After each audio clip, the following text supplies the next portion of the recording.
तो अब हम लोग रेडिएशन में सबसे पहले रेडिएशन को समझने के लिए पहला काम है समझना ब्लड बॉडी क्या होती है। तो आप हेडिंग डालिएगा ब्लड बॉडी। तो बच्चों ब्लड बॉडी का मतलब है एक ऐसी सरफेस जिस पर जितना भी रेडिएशन पड़े वो सभी को एब्जॉर्ब कर ले, 100% एब्जॉर्ब कर ले। तो उस बॉडी को क्या कहेंगे? Blood body. समझ में आया या नहीं आया? Yes sir. अच्छा, तो फिर पहला सवाल ये है कि क्या ब्लड बॉडी ब्लैक ही कलर की होनी जरूरी है या किसी और कलर की भी हो सकती है? हम इस पे बात करेंगे। नॉर्मली हमने ये देखा है बच्चों कि ये एक्सपेरिमेंटल ऑब्जर्वेशन है कि ब्लैक कलर का मतलब है कि वो मैक्सिमम रेडिएशन को एब्जॉर्ब करता है। तो जो सरफेस सबसे ज्यादा रेडिएशन को एब्जॉर्ब करती है वो ब्लैक है। ठीक है, तो ब्लैक कलर को एब्जॉर्ब कर रही है, इसीलिए हम नॉर्मली ब्लैक बॉडी बोल देते हैं। ये पहले से चला आ रहा है। आप लोग इसका व्यावहारिक उदाहरण देखिएगा। मैदानी हिस्सों में भारत में, उत्तरी भारत में गर्मी जब पड़ती है बच्चों, तो हमारे जो जानवर हैं उसमें गाय बैल तो ब्लैक के अलावा और कलर में भी होते हैं। कई बार सफेद कलर होता है, हल्का लाल होता है, लेकिन भैंस का रंग अधिकतर ब्लैक होता है। तो होता क्या है कि गर्मी उसे सबसे ज्यादा लगेगी क्योंकि धूप पड़ेगी, तो उसकी जो स्किन है वो मैक्सिमम रेडिएशन को एब्जॉर्ब कर लेती है। और मेलेनिन इतना ज्यादा है कि वो कलर पिगमेंट की वजह से स्किन ब्लैक है। गर्मी बहुत लगती है उसको। तो आपने गौर किया होगा वो पानी में अगर जाए तो उसे गर्मियों के दिनों में पानी में रहना बहुत अच्छा लगेगा क्योंकि उसको गर्मी कम लगेगी। तो वो पानी से बाहर निकलने को आसानी से तैयार नहीं होती। तो तालाब में, नदी में, नहर में अगर वो गई है तो उसे बाहर निकालना आसान नहीं है। इसीलिए कहावत भी है हिंदी में, गई भैंस पानी में। हम जब ये बोलते हैं हम हंसी मजाक में बोलते हैं, लेकिन उसके पीछे भी लॉजिक है कि ब्लैक कलर रेडिएशन को मैक्सिमम एब्जॉर्ब करता है। समझ में आया या नहीं? Yes sir. बच्चों हमारे आसपास ऐसी कौन सी चीज होगी जो सबसे ज्यादा एब्जॉर्ब करती है? तो वो होता है लैंप ब्लैक। आप लोगों ने घरों में, मंदिर के आसपास देखा होगा दिए में काला काला जमा रहता है या नहीं, या काजल समझ लीजिए। Yes sir. कार्बन ब्लैक ये 96 या 97% तक रेडिएशन एब्जॉर्ब करता है। तो हमारे आसपास, हमारे घरों में जो उपलब्ध है उसमें सबसे शानदार ब्लैक बॉडी कौन सा है? समझ में आया? Yes sir. हाँ, लेकिन ये भी परफेक्ट ब्लैक बॉडी तो नहीं हुई यार। एक्चुअली दुनिया में ऐसी कोई सरफेस है ही नहीं जो 100% एब्जॉर्ब कर ले। परफेक्ट ब्लैक बॉडी के आसपास ये है जो लैंप ब्लैक होता है, या जो आप दिए में काला काला लगा रहता है, या काजल जिसको आप कहते हैं, ये काफी हद तक ब्लैक बॉडी है। ये काफी हद तक परफेक्ट ब्लैक बॉडी नहीं है। पहली बात ये समझ में आया? परफेक्ट तो ये है कि किसी भी वेवलेंथ का कोई भी रेडिएशन डाल दो उसने एब्जॉर्ब कर लेना चाहिए सब। तो साहब फिर एक साइंटिस्ट हुए, उनका नाम है फेरी, FERY। तो फेरी साहब ने एक ब्लड बॉडी बनाई। अब फेरी साहब ने कैसी बनाई बच्चों जरा देखो तो, बड़ी मजेदार ब्लड बॉडी है। मैं इसके बारे में थोड़ा सा बताऊंगा बाद में। उन्होंने एक मेटल का ऐसा लिया खोखला गोला, मेटेलिक गोला, अंदर से खोखला, समझ में आया? उसमें एक छोटा सा होल, अंदर बहुत ही शानदार स्मूथ पॉलिश, वो सॉरी, अंदर पूरा का पूरा ब्लैक कर दिया गया उसी से। जो अभी कार्बन ब्लैक हम बात नहीं कर रहे थे, यस सर। इससे लगा दिया। और इससे जब रेडिएशन अंदर जाएगा तो अब एक खतरा ये है कि ये सीधे सीधे लौट ना आ जाए। तो उन्होंने स्टेटिक सामने एक ऐसा थोड़ा सा तिरछा ऐसा बना दिया, कोन जैसा छोटा सा। इससे क्या होगा, इस पर लाइट पड़ेगी तो लाइट लॉज ऑफ रिफ्लेक्शन को फॉलो करती है, मालूम होगा। नॉर्मल के साथ जिस एंगल पे आती है उसी एंगल पे रिफ्लेक्ट होती है ना। अरे भाई ऐसा यस पढ़ा है सर। नहीं? तो बच्चों वो उस हिसाब से आप समझ रहे होंगे, वो ऐसे आ जाएगी। तो रेडिएशन जितना पड़ा उसका 96% यहां पर एब्जॉर्ब हो गया पहले पॉइंट पे, बाकी रिफ्लेक्ट हो गया। रिफ्लेक्ट होकर यहां पर आया, यहां पर फिर जितना आया उसका 96% यहां पर एब्जॉर्ब हो गया, जो बचा हुआ है वो इधर गया, यहां से फिर रिफ्लेक्ट हुआ, वो 96% यहां पर एब्जॉर्ब हुआ, बचा खुचा रिफ्लेक्ट हुआ, एंड सो ऑन चलता रहेगा। तो आपको लगता है कभी ये रे अब बाहर निकल पाएगी?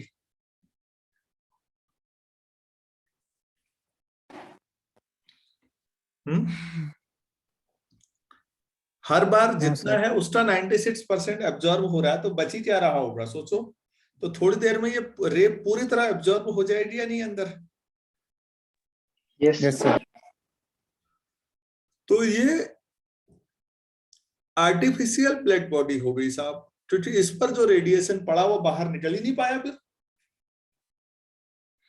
तो ये एक आर्टिफिशियल ब्लैक बॉडी हमारे पास है। तो मैंने आपको बताया कि नेचुरल ब्लैक बॉडी के आसपास कौन सी चीज है, सबसे शानदार नेचुरल ब्लैक बॉडी क्या है वो भी मैंने बताया। लेकिन मैंने ये भी कहा कि वैसे नेचुरल 100% ब्लैक बॉडी कोई नहीं है। तो वैज्ञानिकों ने सोचा कि कैसे बनाए 100% ब्लैक बॉडी।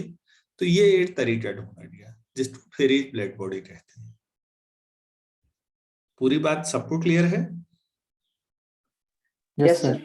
चलो ठीक। तो परफेक्ट ब्लैक बॉडी का मतलब है किसी वेवलेंथ का रेडिएशन डाल दो, उसने सब एब्जॉर्ब कर लेना चाहिए, तब हुआ वो परफेक्ट ब्लैक बॉडी, जो कि होना बड़ा मुश्किल है। तो डेफिनेशन लिख लेते हैं यार फिर, और जो ये समझा है इसे लिख भी देते हैं थोड़ा सा। तो लिखिए please, black body, a perfectly black body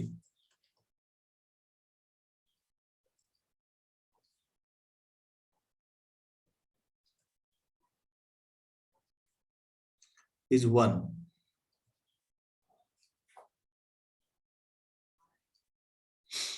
which absorbs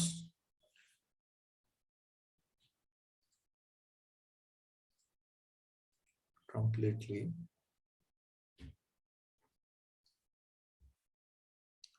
the radiations of all wavelengths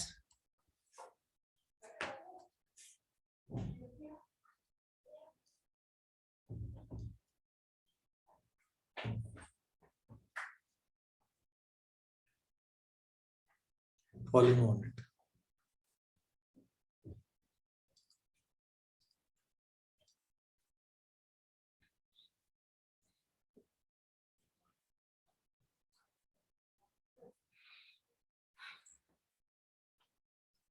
ठीक है। यस। हमें अगर किसी पे व्हाइट लाइट पड़ रही है सरफेस पे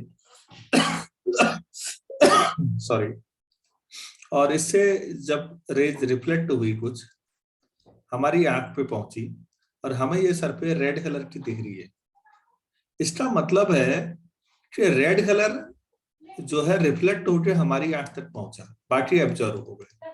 कोई भी ऑब्जेक्ट हमें किसी उस रंग का क्यों दिखता है जिस रंग का वो हमें दिख रहा है, उसकी वजह समझ में आई?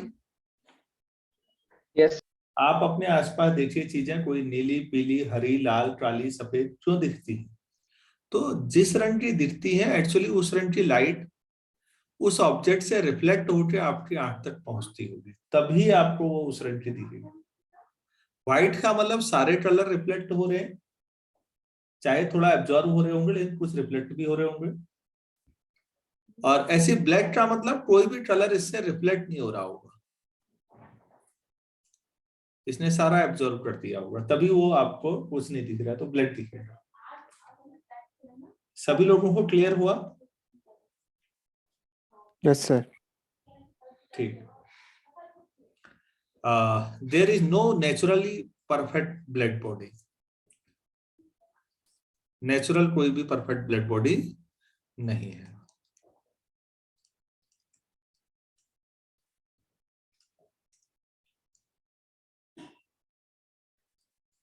Natural blood body generally a lamp black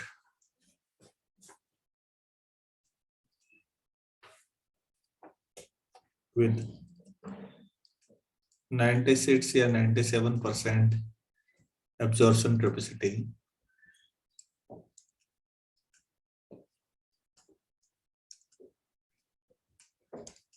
is very close to a perfect blood body.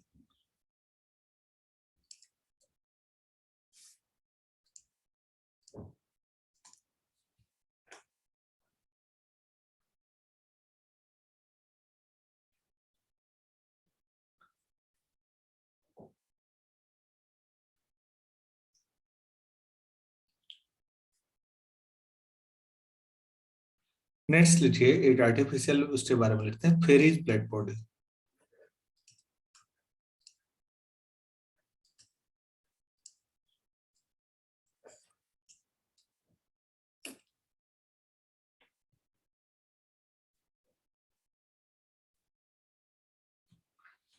ठीक है, तो फेरीज ब्लड बॉडी का डायग्राम मैंने बना रखा है, आप ऐसे ही बना लीजिएगा। समझ में आ गया आप लोगों को? Yes sir. हाँ, Yes, एक sir. बना लीजिए। और मेरे ख्याल से उसमें कुछ भी नहीं है ऐसा जो टफ लगे।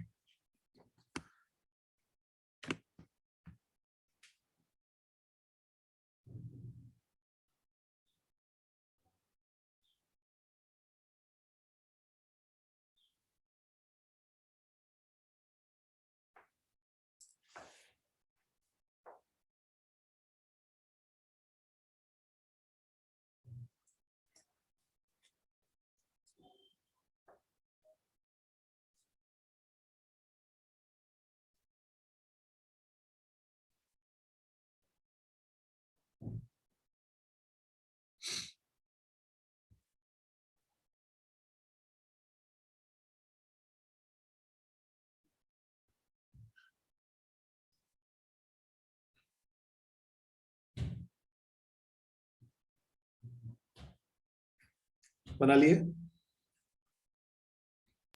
Yes sir. Yes sir. अच्छा, तो इसके बारे में लिखा हूं या आप लोग खुद ही बना लेंगे? इसमें कुछ है नहीं ऐसा, लिख लोगे ना 4 लाइनें कि मेटलिक हॉलो मेटल है और अंदर से आप उसमें लैंप ब्लैक की कोटिंग कर लीजिए। तो every time in every reflection 96% energy is absorb on the next. मतलब समझ जाओगे? मैं लिखा हूं, बताओ साहब जैसा कहते हो। सर कर हाँ जी, सर लिख लेंगे। लिख लेंगे, ठीक है ना? ओ, क्या नाम है? मानवेंद्र। Yes sir. चलो ठीक है बेटा, तो फिर मैं थोड़ा आगे बढ़ाता हूँ बात को। नेक्स्ट उस पे बात करते हैं, प्रीवोस्ट थ्योरी पे ले जाता हूँ मैं आपको। अभी केवल सुनिएगा थोड़ा सा, उसके बाद उस पे लिखेंगे।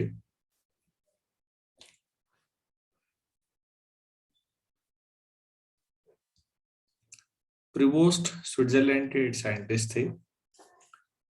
तो Prevost theory of heat exchange,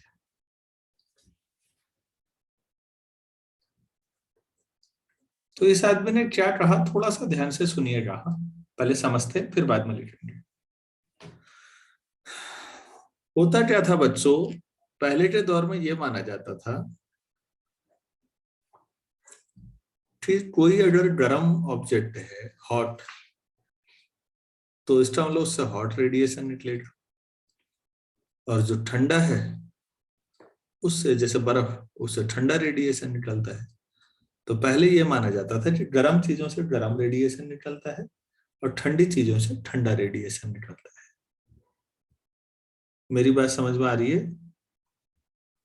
yes sir. हाँ, तो पहली बार इस आदमी ने कहा कि ये सोचना ही बेवकूफी वाली बात है। गर्म या ठंडा तो रिलेटिव है ना, जिसको आप हॉट करे उससे ज्यादा टेम्परेचर में अगर कोई चीज आ गई तो फिर ये भी उसके मुकाबले ठंडा हुआ। तो गर्म ठंडे वाली बात मत किया करो। आप ये कहो कि 0 केल्विन से ऊपर, ध्यान से सुनिए, 0 केल्विन का मतलब है -273 डिग्री सेल्सियस। 0 केल्विन से ऊपर दुनिया में हर चीज से रेडिएशन होता है। टेम्परेचर जितना ज्यादा होगा रेडिएशन भी उतना ज्यादा होगा। तो रेडिएशन कम या ज्यादा तो होता है, रेडिएशन ठंडा गर्म नहीं होता। पहली बात तो, क्या मेरी बात समझ में आई? Yes sir. हाँ, जिसमें ज्यादा टेम्परेचर होगा उसमें थर्मल एनर्जी ज्यादा होगी, तो उसका रेडिएशन लेवल ज्यादा होगा। बस अगर कभी एक ठंडा और एक गर्म को आप मिलाते हैं, जैसे पानी को हम ठंडा गर्म मिलाते हैं, मिक्स करते हैं, तो इसका मतलब जो हॉट वाटर है उससे रेडिएशन ज्यादा हो रहा है, जो ठंडा है उससे रेडिएशन कम हो रहा है। तो नेट फ्लो गर्म से ठंडे की ओर। अगर कभी दो बराबर टेम्परेचर के लिक्विड मिलाए जाएं तो दोनों से रेडिएशन बराबर होगा, तो उसमें नेट थर्मल करंट जीरो होगी। थर्मल करंट जीरो नहीं होगी, नेट थर्मल करंट जीरो होगी। जीरो करंट होना और नेट करंट जीरो होना दो अलग अलग बातें हैं। जैसे बच्चों ऐसा समझिए, अगर मैं यहां पर हूं, खड़ा हूं, तो इधर को और इधर को मुझ पर कोई फोर्स नहीं लगा, मैं अकेले खड़ा हूं, तो नेट फोर्स जीरो है ना, और कोई फोर्स भी नहीं लगा है, नेट भी जीरो है। लेकिन अगर पता लगा एक आदमी ने मुझे F4 से इधर को खींचना शुरू कर दिया और एक ने F4 से इधर को, तो अभी भी नेट जीरो है। लेकिन क्या मैं अभी ये कह सकता हूं कि मुझ पर कोई हॉरिजॉन्टल फोर्स नहीं है? मैं कहूंगा कि हॉरिजॉन्टल फोर्स दोनों तरफ F लगा है, तो नेट फोर्स तो दोनों ही केस में जीरो है, लेकिन फोर्स लगा है ना। Yes sir. तो ऐसे ही समझिएगा, अगर आप, मैं फिर कह रहा हूं, मैंने 2 गिलास डिफरेंट लिक्विड ले लिए, जैसे दूध और पानी, टेम्परेचर सेम है, दोनों को मिला दिया, तो दूध से पानी में जितना रेडिएशन हर सेकंड में जाएगा उतना ही पानी से दूध में भी आएगा पर सेकंड। रेडिएशन की मात्रा बराबर होगी, तो नेट थर्मल करंट जीरो हो जाएगी। समझ में आई बात? Yes sir. ये 1902 के आसपास, यस सर। काफी लेटेस्ट 20वीं शताब्दी, मतलब 1902 में ही हमारे यहाँ स्वामी श्रद्धानंद ने हरिद्वार में गुरुकुल कांडी की स्थापना की थी। तो नाम सुना होगा आपने, गुरुकुल कांडी। तो उसी दौर की ये बात है। जैसे ट्वेल्व में पढ़ा रहा था, जो 1707 में भारत में औरंगजेब की डेथ हुई है, और वहां स्विट्जरलैंड में उसी समय लियोनार्ड ऑयलर पैदा हुए हैं, महानतम आधुनिक दौर के महानतम गणितज्ञ, फादर ऑफ मॉडर्न मैथमेटिक्स। तो इस तरह से चीजें कनेक्ट करना आसान हो जाता है। तो previous theory of heat exchange clear हो गया? Yes sir. Yes sir. तो आप लिखिएगा, मैंने सम salient features of this theory are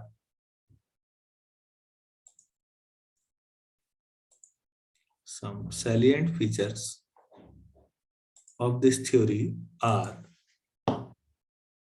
number 1, dash करके नीचे लिखिएगा, all bodies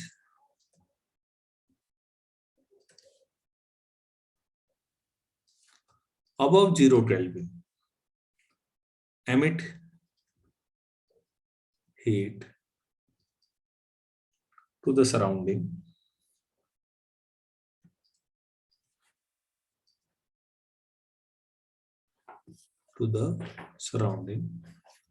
and gain heat from the surrounding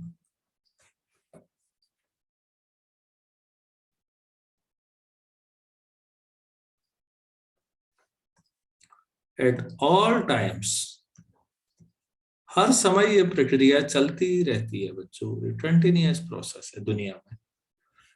दुनिया में हर चीज हर समय रेडिएशन एमिट भी करती है, रेडिएशन एब्जॉर्ब भी करती है। क्लियर है? बहुत बेसिक बात है।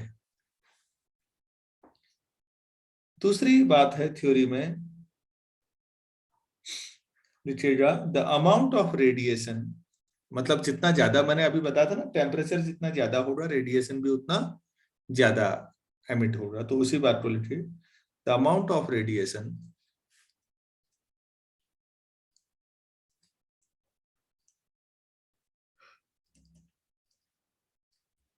emitted increases with temperature। तो टेम्परेचर बढ़ाएंगे तो रेडिएशन जो एमिट होता है वो बढ़ता है। तो क्या ये भी लिखाना हुआ कि घटाएंगे तो रेडिएशन एमिशन घटेगा, या समझ जाओगे? समझ जाएंगे सर, समझ। हाँ, वो उसी से जुड़ा हुआ है। तीसरा, the rate of emission of thermal, the rate of emission of thermal radiation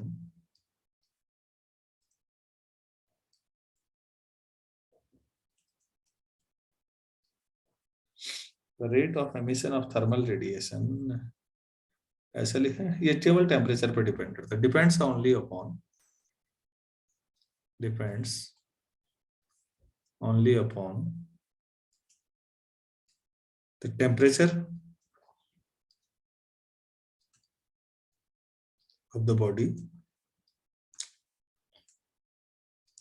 temperature of the body and the nature of the surface,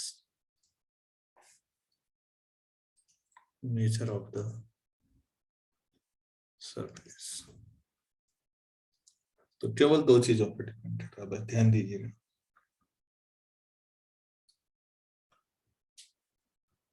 चौथा लिखिएगा, there is a continuous exchange, ये पहले पॉइंट में भी क्लियर था वैसे तो, there is a continuous exchange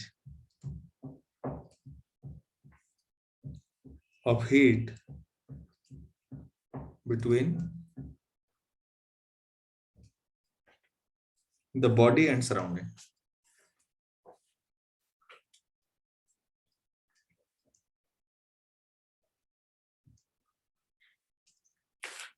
तो सिस्टम और सराउंडिंग के बीच एक तरह से हमेशा कंटिन्यूअस एक्सचेंज चलता रहता है।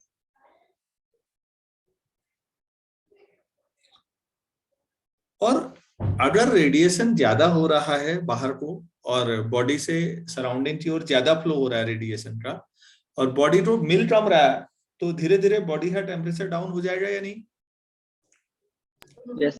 अरे भाई, हमारा खाना ठंडा क्यों होता है, सोचो तो।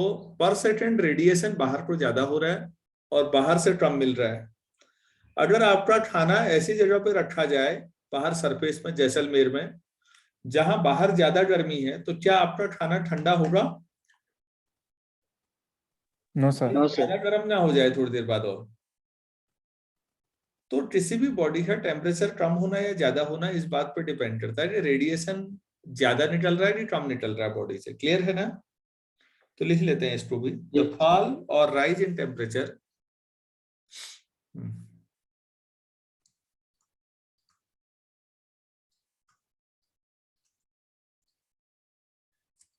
rise in temperature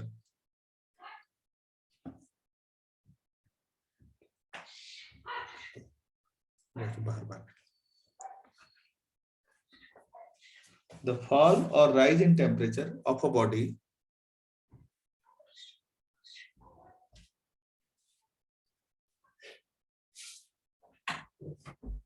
is the net result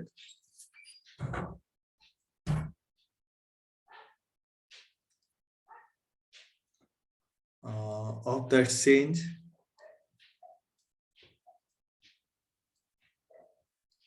of heat between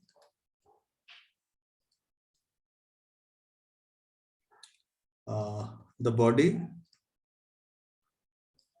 and the surrounding.